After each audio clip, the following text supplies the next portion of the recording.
Thanks for checking out our game.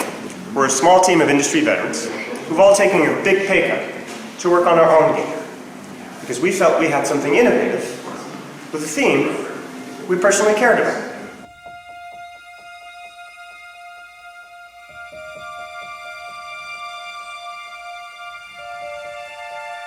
I was the first employee. I started a little over 9 years ago at Guillaume, the studio head's house.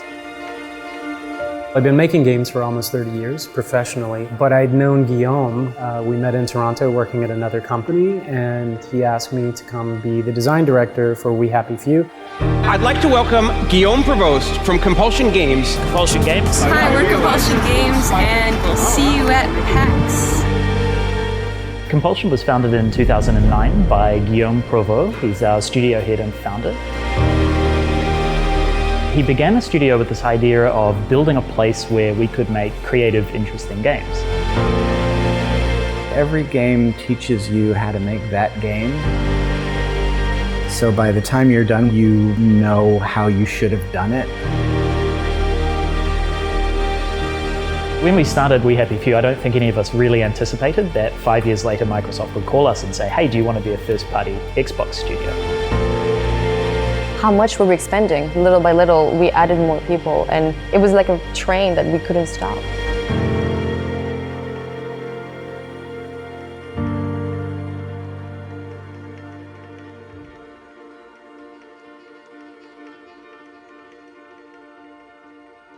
It's funny because sometimes people ask me, they'll put courage on me for starting a studio, and I laugh at them and I said, well, I kind of started it by accident. Tell me about you and your company and who the hell you guys are. I'm the studio head and founder of the studio. Originally, I didn't actually set out to start a studio. We're an experienced team. We followed our passion. Got approached by this Taiwanese conglomerate in Taipei who wanted to start a studio in Montreal. Everything looked like it was a really good deal, it was a really good salary, it was a really good concept. I got to start my own team, had tons of money. So I signed the contract, told everybody we were leaving, we quit our jobs, and then financial crisis happened. But now it's official, we are in a recession. And the money evaporated just a few weeks before moving. We'd set the ship to sail already to move to Montreal and start a studio, so we just moved to Montreal and started a studio just with no money. When I was looking for work, I was applying everywhere, and I applied to his studio, which on the website was a studio, and then I looked it up, and it was a house. So of course I looked up this fellow to make sure he was credible, and it wasn't totally weird going to his house. And then I saw on his LinkedIn that he had like 1 million positive comments, and he had all of this many years of experience. He definitely had the chops. So I lucked out in this whole serendipitous thing. Compulsion was really a name that we picked as a desire for us to make games, and something that we thought was a value that we wanted to explore, is the compulsion of players to play the games that we make.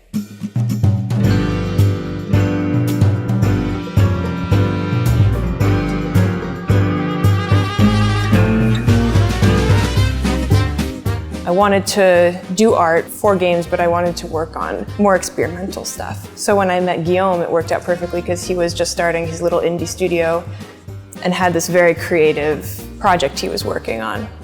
Compulsion had been developing a game called Contrast for a few years. He basically founded the studio through that. In the very beginning, it was a lot of hard work. There was a main character, there was the main character's invisible friend, there were mechanics, there was no story. The main character didn't have a name, and so I came on and we started batting around ideas. We eventually arrived at a theme of fatherhood. I haven't thought about you in 1 million years. Well, then I guess I gotta remind you who I am. I'm just a wife and a mother now. Yeah? I heard you had a kid. We've been working really hard, and we're really excited about where we are. He had done a prototype and needed someone on the art side to bring an art direction to the shadow mechanic for Contrast. And then we moved out of his house to a little office just down the hallway, and A few other people joined the studio, so we were about 5 for a little while. And then we grew to about 10 when we released Contrast in 2013. And I had a lot of responsibility early on to develop the style for that. How do you feel you're pushing things forward with your game? We try to tell human stories, I think, is the big part of it. It's not a story about getting the big sword and taking out the big, majestic bad guy. That's not us. You need to use your shadow shifting powers to solve puzzles. Contrast shadow play is enchanting, but the spell is broken midway through its roughly 5 hours when the puzzles start relying on cliché ideas like moving boxes onto buttons to hold doors open. The reward is always another glowing orb or another box to help solve another puzzle. But the biggest puzzle is Contrast itself.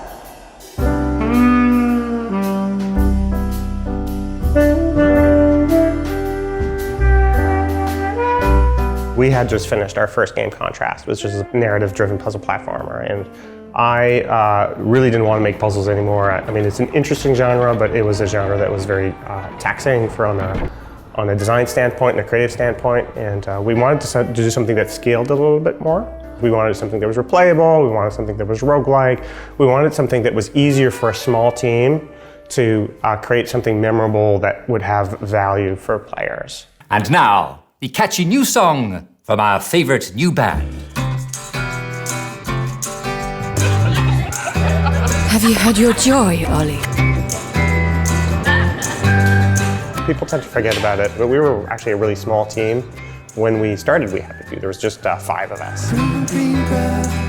We were making a game in the context of a team that was, less than 10 people. We were making a much smaller game at the time. I wanted to talk about dystopia, or wanted to treat a dystopian universe because we lived in happy times. You always want to kind of have an escape reality at the time. Lemonade and sunny dream, soda pop and football team. We Happy Few started as a project about drugs, dystopia, denial in a procedurally generated urban setting.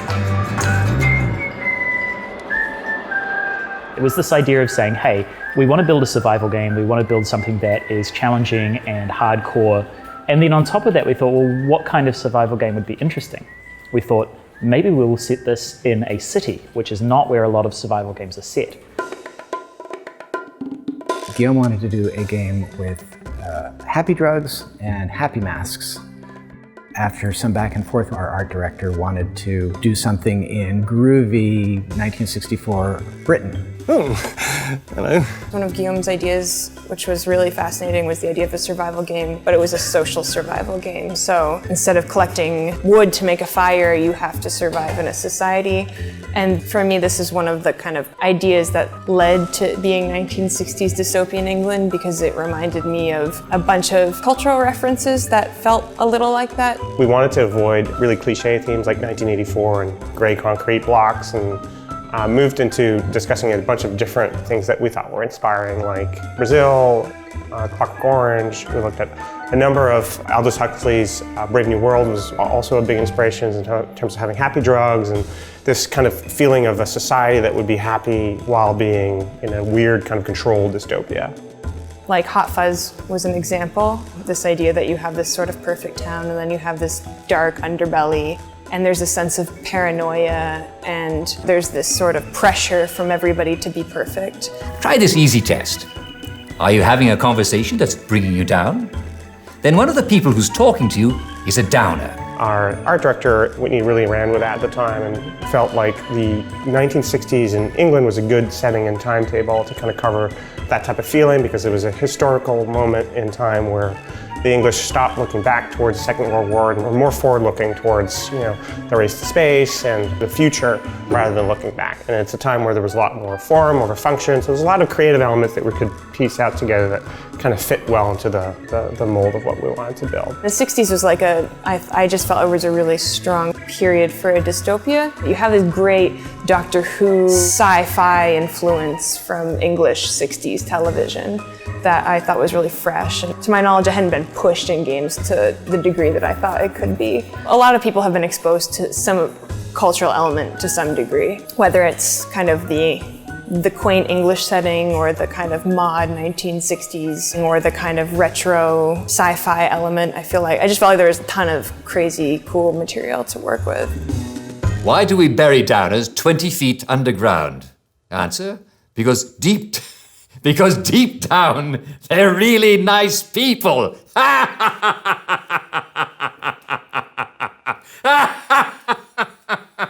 Deep down, yeah. I think that's the best one of all. It really is. This is a mood board showing a take on archetypal England with an emphasis on this sort of medieval influence, specifically in the palettes here and the signage and the clocks. I think time is going to be a super important element. This is sort of pushing this sort of gritty industrial English tone. And then this one here is kind of the quaint, super garden-y, a little more lighthearted. No, for sure. And I think in the main game, we don't have a lot of very English, wild, on-purpose gardens that I think will be nice. Yeah. And I think Emmanuel's been exploring a bit of that and just having like really juiced up, wild feeling gardens, which feels way more English and less like French. When I joined the team, We Happy Few was still a sort of survival horror hybrid. These were extremely popular in the indie world at the time because you could make them economically without a large number of staff.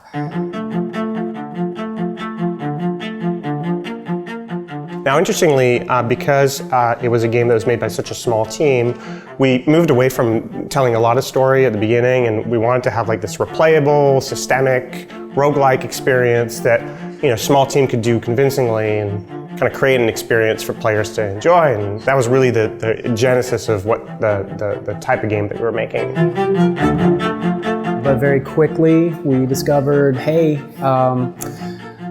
probably not scalable. This is not what the market wants. More and more games are including the better aspects or the more appealing aspects of survival games. Our competitors were doing it and they were all AAA. So to compete, we recognized that we had to craft a really memorable, unique world full of memorable, unique characters. So we started emphasizing story.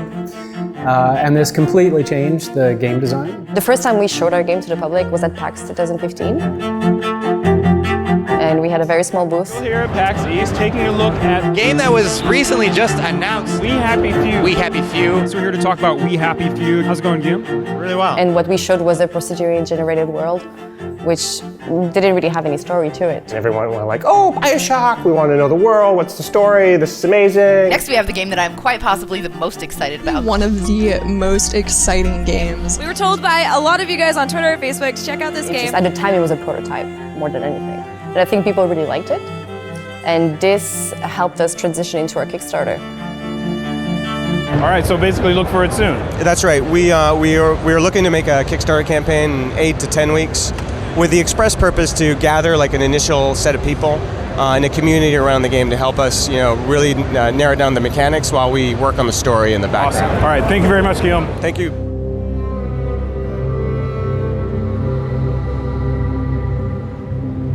At the time, what we were trying to do was build an experiment with this idea of open development, seeking feedback as we go. In order to do that, we thought, hey, Kickstarter might be a really great opportunity to reach people who really, really care about the project. Any Kickstarter is a huge gamble. You spend months preparing for it and you have absolutely no idea if it's going to work.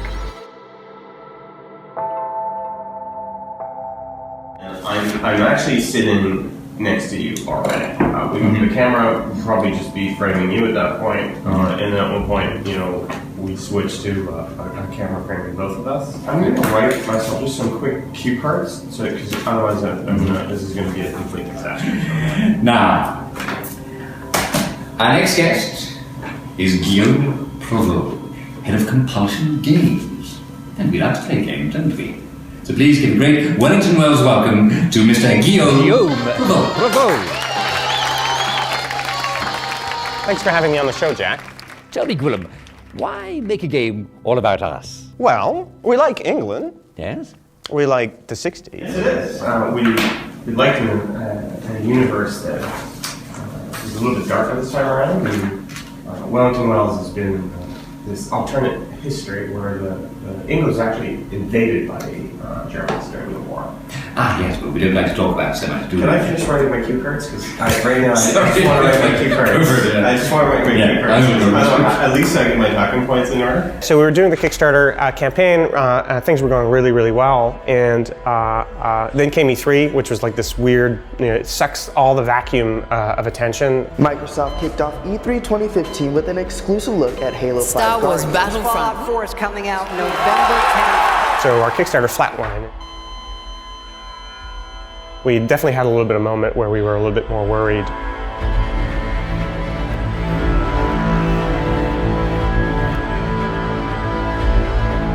And really, the people who were backing the campaign really rallied to get more attention. Welcome back to We Happy Few. Oh God, what are you doing up here?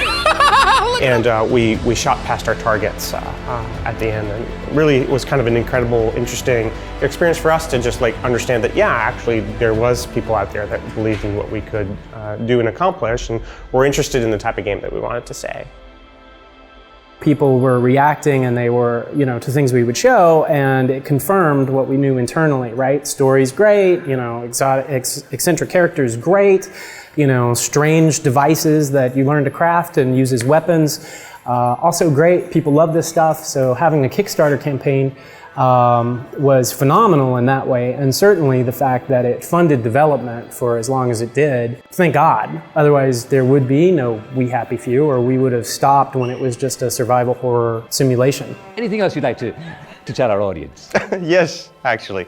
We worked really hard on this game, and we're always on the lookout for more feedback. So if you like the project, or you want to see more of Uncle Jack, come join us. Help us make this game. And I'm afraid we've come to the end of our time. Thank you so much for joining us, Mr. Jeffrey Porpoise, the creative director of We Happy Few. This is Jack Worthing wishing you another fabulous day in Wellington Wells. And cut! First time in the telly? Yes. You were a bit stiff at first, but I think you warmed up, and I think you did really well. Thank you, Jack. Okay. Good job. Thank you. From Kickstarter, we engaged that community for a while, and that gave us like an opportunity to really actually work with the community. We started doing community updates every week. The team actually made over 160 updates to the community over the course of the lifetime of the project to keep people involved and also to get feedback from them over the course of the development cycle. But we actually helped gather more momentum to actually get the attention of a big player in the industry, which was Microsoft.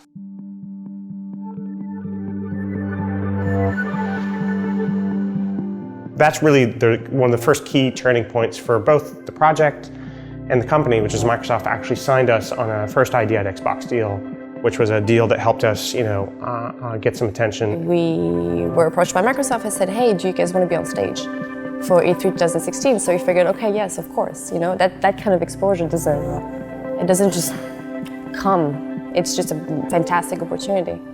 The community told us they wanted something. We had no money or attention or team to build those things. It's really a case of like figuring out how to make the egg and the chicken at the same time. It's been really the entire story of that project. We kind of played jujitsu for a while and got some money, created 5 minutes of what we thought that experience could be, and then went out big on the stage at E3 and showed it to millions of players online.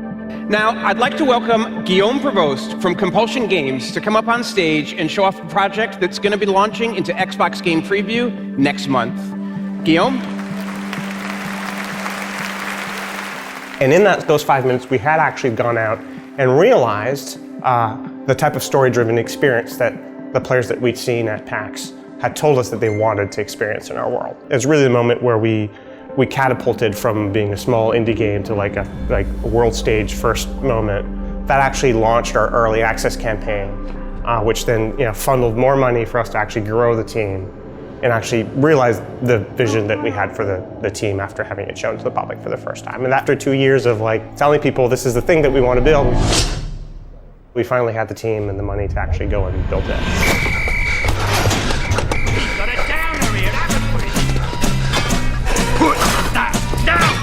I'll fix you! One of the big kind of components that we were stressed out about is actually generating too much buzz for what we actually could deliver. dealing with a certain amount of buzz is great, but also make sure that you can actually deliver to the expectations that players have, and managing people's expectations, that's a really, really intricate balance that's really actually hard to build, because you want attention. If you don't have attention, nobody's going to play your game, but you also want to make sure that you're not sending the wrong messages or the wrong signals about what's the scope of the game that you're making, or what's the quality of the game that you're making, and make sure that the audience doesn't become disappointed when they actually start playing it.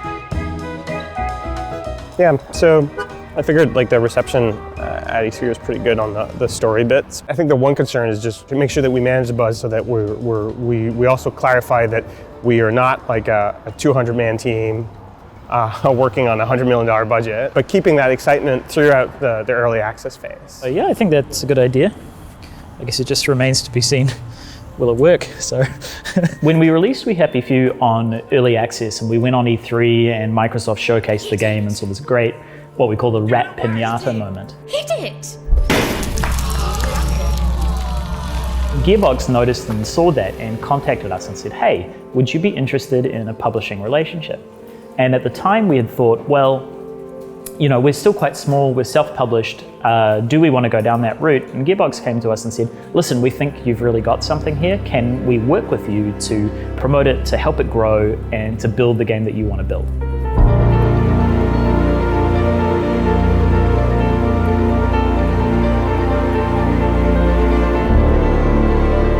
What people want is quite different to what we were thinking. And so in order to try and respond to that feedback, we needed to grow the size of the game ultimately and make a bigger project. And when you're making a bigger project, it's very scary when you're doing that alone. What Gearbox provided us was a perspective and education and knowledge that we just simply didn't have inside the studio. So basically, as you get bigger, you want to have great partners to work with to help you build your game. You know, we attracted a lot of attention, and then with it, player expectations. We decided to make a bigger game, much bigger than what we originally had. And so the Gearbox partnership was a little bit difficult because we received a lot of backlash for it. With the announcement of that partnership, we also announced that, you know, we were not making a $30 game anymore, we're making a $60 game. And there would be a season pass, which, you know, isn't something that is loved by all the gamers. So I think that the public, or mostly our fans, were taken back and very surprised by this. So yeah, it wasn't easy, for sure, internally. But it made so much sense for us to do this, you know. There's a lot of things that the public doesn't know.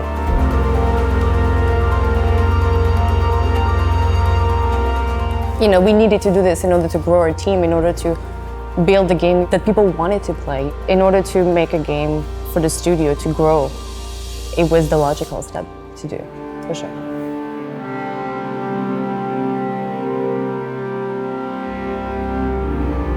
When you send a game out into the world, you are never sure what the reception is going to be. I've certainly shipped games and people went nuts. You know, I was like, great. You know, I did the best I could and you loved it. And for me, that's what I did with We Happy Few. I did absolutely the very best I could for that game from start to finish. And if people loved it, they were going to love it. If they didn't, they weren't.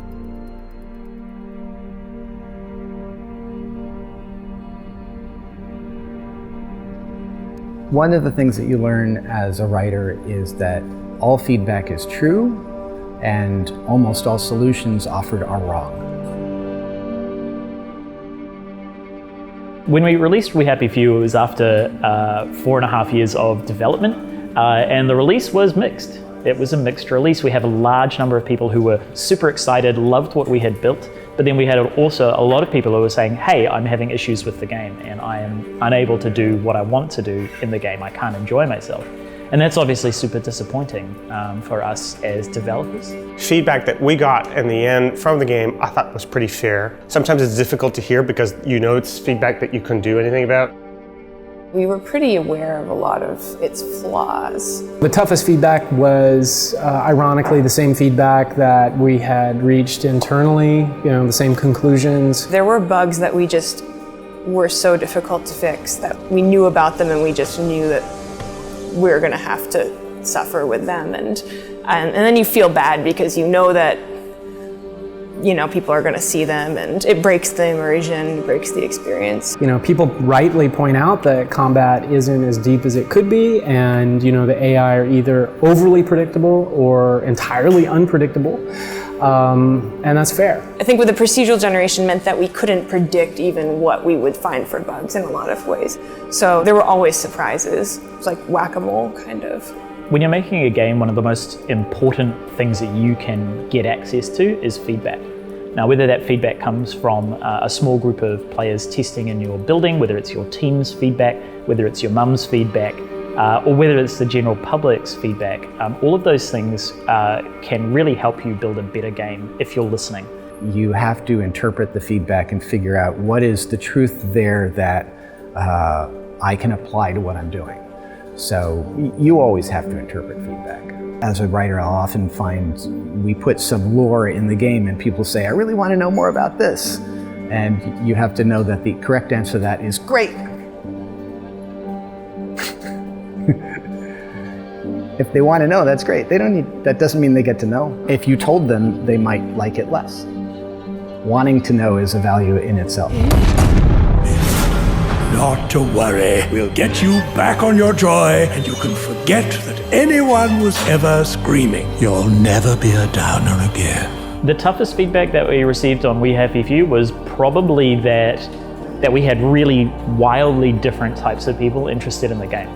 And it's very hard to develop and respond to feedback if it's not unanimous. You can't please everyone. Like, we've sold hundreds of thousands of copies of the game, which means hundreds of thousands of different people with different tastes. You definitely always have some certain individuals who say, hey, I thought we were making a really hardcore, procedurally generated, systemic survival game, and then you'd have these people who are interested in the story. They're like, hey, I want to experience the story. Why are these stupid, survival mechanics in the way? And that real kind of Frankenstein of trying to please too many people at once was definitely one of the things that I felt was difficult.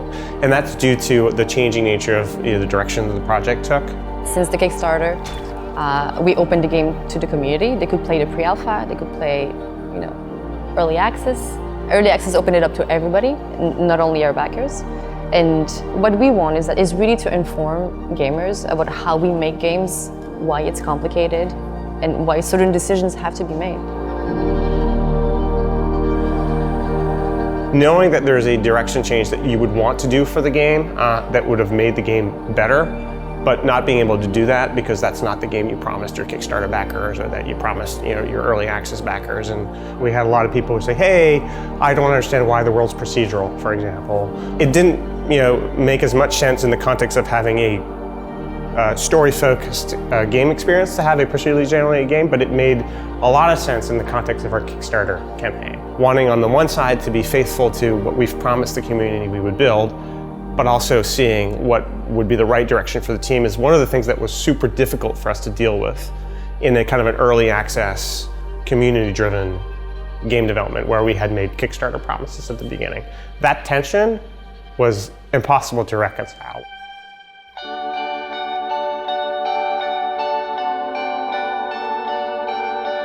Thought I knew the difference between heaven and hell, between the dark and the light.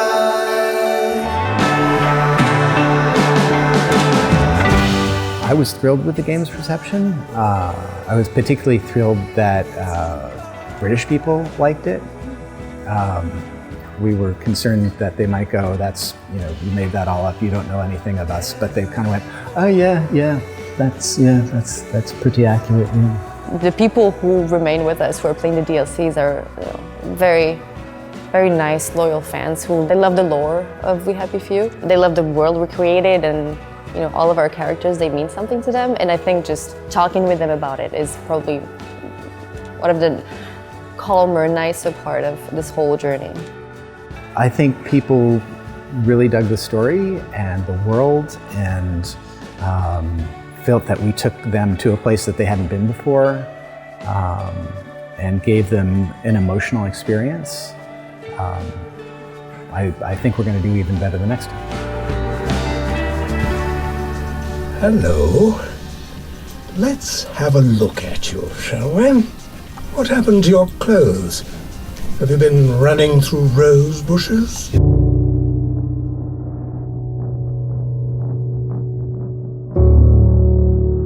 From the outside perspective, when they look at Compulsion Games and We Happy Few and everything that happened, from somebody who hasn't followed our updates, they will see a small indie company who sold out, got published by Gearbox, putting out a game that had flaws in it, but from the internal, we can write a chapter about everything we did that informs the public why we did it, And none of it has to do with selling out or being greedy or anything. It has nothing to do with it. It has everything to do with just our livelihood and the craftsmanship of the game and what the public expects of you.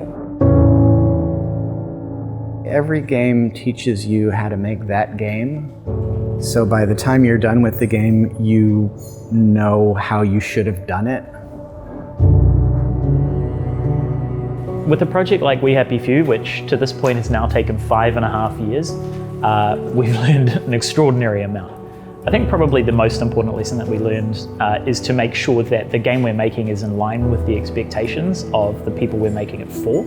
I think we learned through We Happy Few what we're good at, what we enjoy doing, and it helped us kind of solidify our identity from a creative standpoint. We learned a ton about how to grow and build our team, how to work together better, what kind of games we personally were interested in, what kind of games should the studio make. We also learned in We Happy Few that we needed more support in gameplay because we were kind of lacking in that department, and that was something that ended up coming out in the reviews.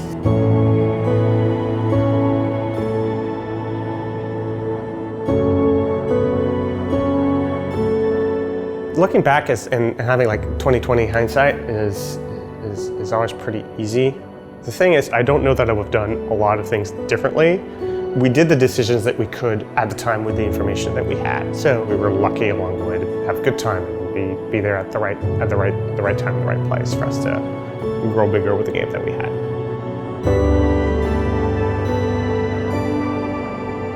The final DLC story is where you get to finally win.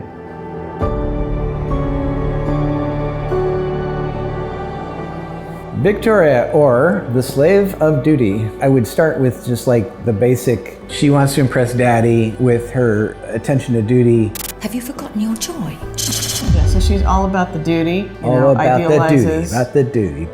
Yeah, and then it switches to the point where she realizes that Bing is really a coward. So she goes off the joy.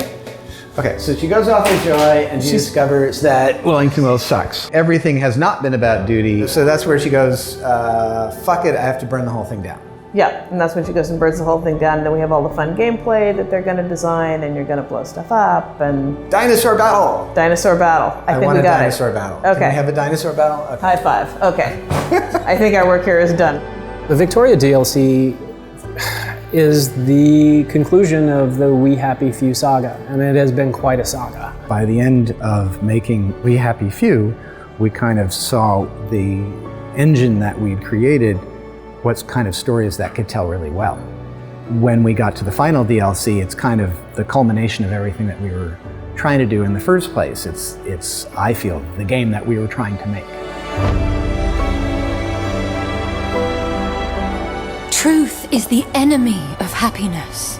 It's very much like the base game in We Happy Few in the sense that it's a story about someone who goes off their joy and doesn't know what to do. It stars Victoria Bing, the girl that everybody knows even if you haven't played the game. She's the girl, with the piñata who tells you to get back on your joy and who eats the rat. And in this one, she's the main girl and she's the one who is off her joy now. Instead of focusing on survival-like elements, we're trying to tell a very linear, handcrafted story. We are exploring the story of a woman who's sort of the nemesis of the first character.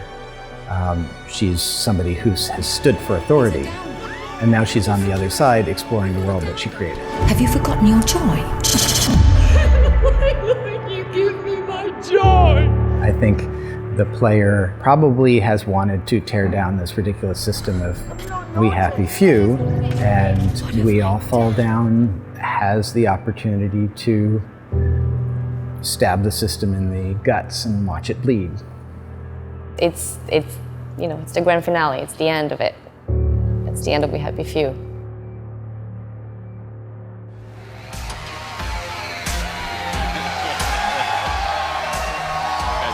We embarked on a quest to find creative teams that have the mastery of our art form. And we found innovative game designers, master storytellers, exceptional world builders. And now, I'm excited to welcome Compulsion Games to Microsoft Studios.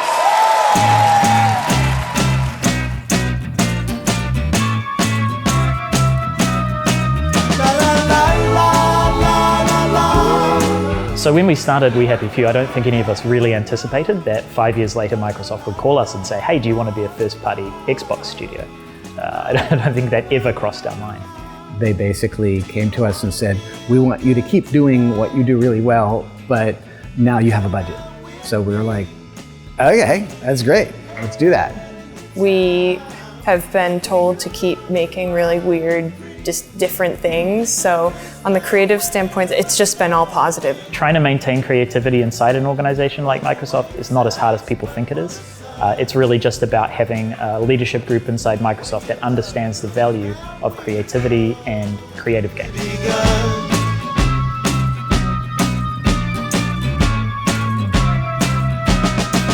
We're spending a lot of time figuring out, do we think that we can raise the standards of quality of the games that we're building? Can we become a real first-party studio?